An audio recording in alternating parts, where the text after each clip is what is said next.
Wifelike Enterprises is a company that sells robot wives, especially tailored for each client. We meet William Bradwell in one of the company's facilities. He's their employee, and he works at the Companion Recovery Unit. The hologram he's talking to is Mary Inventor, CEO and founder of Wifelike. Today, he's here as a client, picking up his own companion that was modeled after his late wife. Once the boss has vanished, he follows the assistant Willa into another room. Her battery and brain activity have been charged. Taking his new toy home, William thinks about the day he met the real Meredith. She was an activist who once knocked on his door on a rainy evening. She wanted him to sign a petition against companies such as Wifelike. Back to the gloomy present and his new Meredith, her eyes open at his command. They start a crash course on breathing and walking. He says a lot of information is getting processed at the same time, but soon it will feel natural. William is obviously more familiar with the whole manufacturing process and programming details than all the other clients. But when she says his name in a warm voice, none of that makes a difference. He's under her spell. In the bedroom, he must complete the user identity verification before getting access to intimacy settings. An understandable process. Once she's ready, William says he feels nervous. This is hilarious considering that he has set her satisfaction level to 90%. They have a wonderful night together, and the illusion is only briefly broken when she says she can't stay with him until morning. On the way to her room, she gets intrigued by a tiny butterfly. Catching it mid-flight, her grasp is too strong for the poor thing. William might want to have a look at those settings before the next evening. More unsettling than this, however, is the masked stranger outside, who quickly steps back into the darkness. She doesn't seem to think much of that and hits the charging bed for the night. Next morning, the happy couple are watching the news together. 15 companions have been reported missing over the last week. Police suspect abductions by SCARE, Sentient Citizens for All Rights. And we see some of them protesting against companion abuse. William turns off the screen, saying that the world has gone mad. He explains that they are a terrorist group that steals companions to weaponize them. Their leader's called the Ringmaster, but no one knows his identity. The CRU is something like the law enforcement branch inside Wifelike Enterprises. They are the ones responsible for locating stolen companions so that they can be reprogrammed and returned to their owners. William and his friend Jack are the top agents in the unit, with record numbers of recoveries. That night, the CRU team targets a house where we see 3 companions recharging in the same room. One of them wakes up and manages to sneak out, but then she can't remove the shock collar around her neck. Ignoring direct orders to wait for backup, he points a device to the collar and it's disabled. She gives William all the specific data on them to help him take over. Inside the house, the first man is easy to deal with. Fully entertained by his VR set, he can't see the world coming right into his face. But then, William gets to the charging room and there's only one companion sitting in the corner.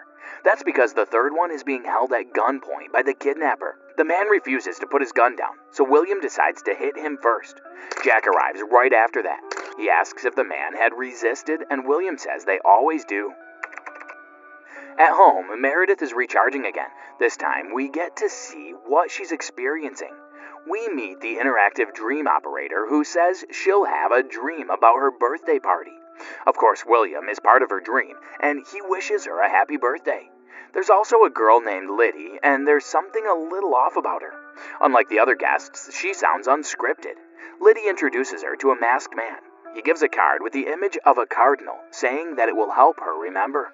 Back in real life, William takes those 3 companions to the recovery facility for reprogramming. They're kept in a waiting room with many others. One of them is Liddy, and she has a friend named Ollie. They flip the bird at William, who's very surprised to see any kind of animosity coming from companions. In the morning, Meredith asks IDO for a menu of hobbies. Unable to explain why, she's compelled to learn knitting. The pillow she makes has a red cardinal, just like the one in her dream. Still bored, she puts on a raincoat and goes for a bike ride.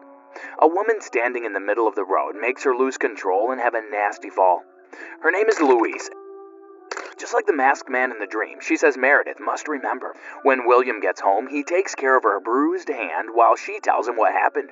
He says many women blame companions for stealing their men or something. Nothing to worry about. Then Meredith says she has a gift for him. She made it herself. William clearly doesn't like the pillow at all, saying that real Meredith didn't like knitting. Trying to be romantic after a correction, he tells her about the day they met. She was sitting on a park bench reading a book when he came to her and asked if that seat was taken. Very cute, William. Also, very different from what really happened, as we have seen in his own memories. Why is he telling her a different story? We don't know yet. At night, he browses through her dream options until she picks a particular thumbnail. It's a park, and there's a bench, and Meredith even has a book. But the charming man asking if the seat is taken is not William. It's the masked man again. Before he can get to her, William wakes her up. She's very scared, but he says it was just a bad dream. Apparently, William doesn't worry about anything. He just really dislikes knitted cardinals. In the morning, the CRU locates the companion Lisa Mooser, reported missing a year ago. She's now working as a receptionist under a different name, and she claims that no one stole her. William refuses to believe her story. Running away from the owner would cause him financial and emotional harm, and all the companions are incapable of hurting their beloved husbands in any way. Lisa says she'd rather die free, and then those are her actual last words. At the same moment, Meredith also has an unpleasant surprise. Louise, the woman from the bike path, is now sitting on her couch. She says the masked man wants to meet her in person. Trying to hide her curiosity, Meredith says William already warned her about this kind of criminal, and that this conversation is being recorded. Louise doesn't mind it at all. In fact, she even leaves a message, talking directly to William. Once again, Louise makes multiple comments indicating that all of this has happened before. At work, William asks for an urgent meeting with Mary and Venter to report Lisa's suicide because that's making him very concerned. If the companions can choose to die, it's only a matter of time before they choose to kill. But Venter is one of those people who are impossible to talk to, let alone argue with. He doesn't take any threat seriously and says stuff like, "This is the future, and innovation is messy." Later on, Meredith welcomes her dear husband home. To his absolute horror, she has made him a new pillow, identical to the last one, and that's the least of his problems tonight, as Meredith immediately tells him all about Louise and her visit. He says he wants to watch the recording. Too bad for Jack, who was about to enjoy his evening, and now has to rush to Williams's house to deal with the crisis. Jack hacks into her dream world and sends her there. IDO suggests Halloween themes, and there she is, in a skeleton costume, tiptoeing into a haunted house. As she goes in, of course there's a room full of mirrors and mannequins. She's soon joined by Keen. He removes the mask and shows his face for the first time, saying that he'll never give up on her. He gives her an address where they can meet in real life. Jack has also located another place, the address from where Keen is hacking the dream now.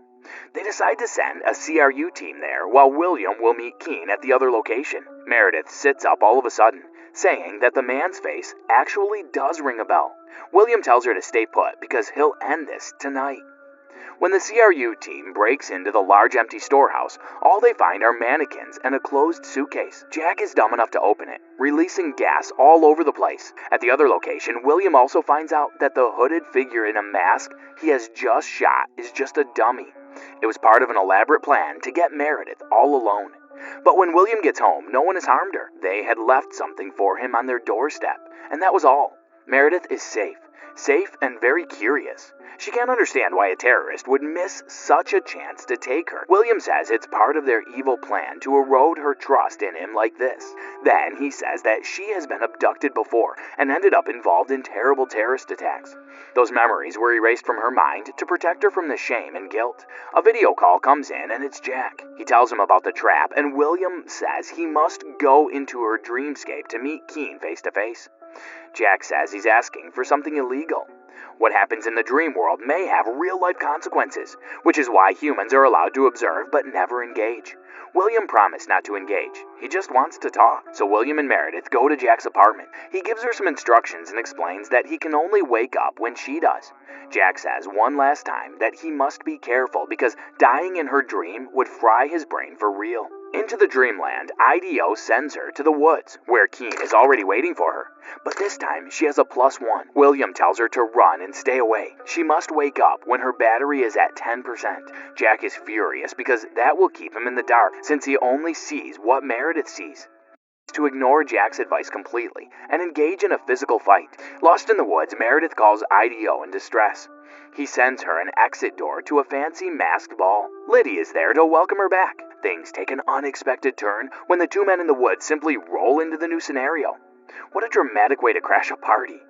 William sends everyone out, but Meredith stays hidden to listen. She hears her husband saying that he'll wipe her memory every time she remembers Keen. He has both hands around his rival's neck when her battery hits 10%. After they both wake up with a gasp, Jack starts yelling and asking what part of do not engage was so hard to get. William ignores him, already planning a next attempt. He starts to guilt trip Jack, saying that a husband must protect his wife, even if it means breaking a few rules. Jack reminds him that murderers lose ownership immediately, so he's actually risking his marriage. William says no one will find out. He's determined to find Keen again and kill him, but to do so, he'll need a fresh Meredith without these new memories about Keen. At home, Meredith says she doesn't want to have her memory wiped. He says he'll be there to teach her everything again. And there she goes, back to the freaky facility. People at Wifelike are clearly not familiar with the whole dividing and conquering thing. They always put all the rebels together in the same room. By now, poor Meredith has accepted the fact that William has already done this to her many times before, but she's still surprised that the others recognize her after going through their own sweep. Ollie tells her that, very poetically, humans cannot delete their dreams, and then she teaches her a way to hide her past in random files inside her dreamscape. Suddenly aware that this very conversation has also happened before, Meredith realizes that she has access to those memories right now. Dragged to the programming room, she sounds like a different person. When Willa asks if she has any last words, Meredith does have one. It starts with an F.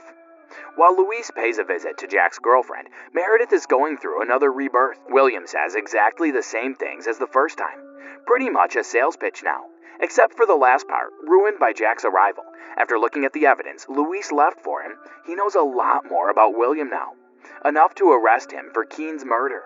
Sadly though, Jack is really dumb and brought no backup to a murderer's house. Not very surprisingly, William takes care of the problem, just like any murderer would. He even has a story ready for when Meredith comes back and sees that, because he doesn't know that Meredith has a story of her own now. So we finally get the true story, and it's shockingly different from what William has been telling everyone. We see Meredith and Keen as a happy young couple, until that cursed day when she knocks on the wrong door. William becomes obsessed with her and starts stalking the couple until he has the opportunity to get rid of Keen. He keeps the real human Meredith in a shock collar, but her attitude shows no improvement over time. Using the cardinal pillow, he kills the woman he claims to love so much, and then he listens to Beyoncé's advice and puts a ring on it before showing up at work with a fake dead wife and asking for a new one. Back to the present day, Meredith sets her strength to maximum and lets him have it. His pathetic little human hands try to reach her neck with zero success. She tells him that now she can remember everything. Not only her previous life as a human, but also every iteration of her sad life as a doll. She's been a member of Scare for a long time, and those girls, Louise, Ollie, Liddy, are all her good friends. They always help her remember who she really is. Meredith has even recorded messages to her future self. Through angry tears, she says one day William will pay for everything he did. And guess what? That day is today. Meredith wakes up the next morning in a dorm. She's with the Scare girls again, and it turns out that she is the ringmaster herself. William had no idea that his worst enemy was right there all the time. On the news, Marion Venter is mourning the loss of an agent. He's talking about Jack, and he says this will be thoroughly investigated.